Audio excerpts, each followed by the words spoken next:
En este vídeo vamos a resolver un problema de cálculo de rentabilidades solicitado por el usuario de YouTube @tutoriales778.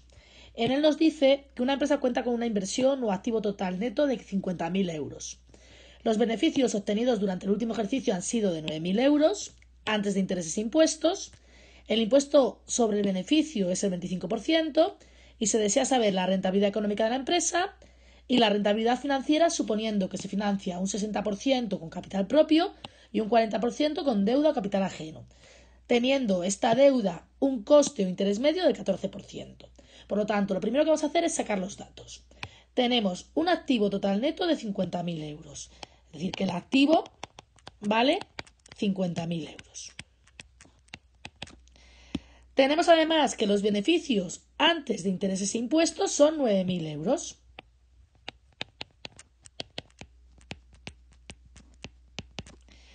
Tenemos también que el tipo impositivo es el 25% o el tipo impositivo es el 25%. Además, para el apartado A no nos hace falta ningún dato más, nos pide la rentabilidad económica. Bueno, pues tenemos que la rentabilidad económica se calcula como el beneficio antes de intereses e impuestos entre el activo por 100. Y esto nos da 9.000 entre 50.000 por 100, que es un 18%. Es decir, que por cada 100 euros invertidos en la empresa se está obteniendo un beneficio de las actividades de la empresa, un beneficio de explotación o un beneficio antes de intereses e impuestos de 18 euros. Aquí lo tenemos por escrito. Por cada 100 euros invertidos por la empresa se obtienen 18 euros de beneficio de explotación. Continuamos con el apartado B, que nos dice que calculemos la rentabilidad financiera, que se calcula como el beneficio neto o el beneficio después de quitar los intereses y los impuestos, dividiéndolo entre el patrimonio neto, los recursos propios, y entonces para calcular estos recursos propios y esta rentabilidad financiera nos dice que el 60% de la inversión, es decir, del activo, se está financiando con capital propio y el 40% se está financiando con capital ajena. Y además nos está diciendo que este capital ajeno tiene un coste o interés medio del 14%. Por lo tanto, vamos a sacar los datos y vamos a resolverlo. Tenemos que calcular la rentabilidad financiera, que se calcula como el beneficio neto entre el patrimonio neto por 100. El activo es 50.000 y este activo nos dice que el 40% es financiación ajena y el 60% es financiación propia. Por lo tanto, tenemos que el pasivo es el 40% de 50.000, que nos da 20.000 euros, y el patrimonio neto o los recursos propios es el 60% de 50.000, que nos da 30.000 euros.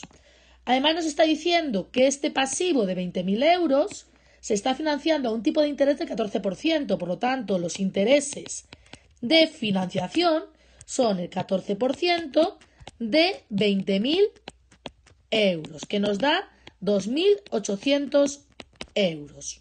Ahora, a partir del beneficio antes de intereses e impuestos, que era 9.000 euros, vamos a calcular a través de la cuenta de resultados el beneficio neto. Por lo tanto, tenemos que el beneficio antes de intereses e impuestos son 9.000 euros. Le vamos a quitar la I de intereses.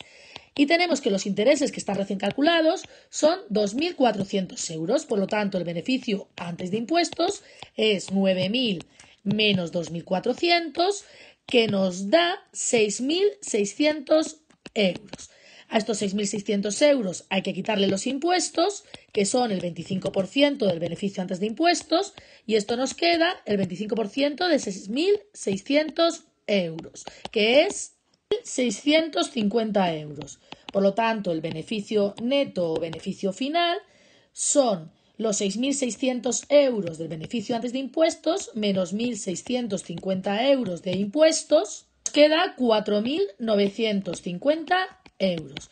Y ahora sí, aplicando la fórmula de la rentabilidad financiera, tenemos que la rentabilidad financiera es el beneficio neto entre los recursos propios, que en este caso coinciden con el patrimonio neto por 100. El beneficio neto recién calculado es 4.950, el patrimonio neto es 30.000 y nos queda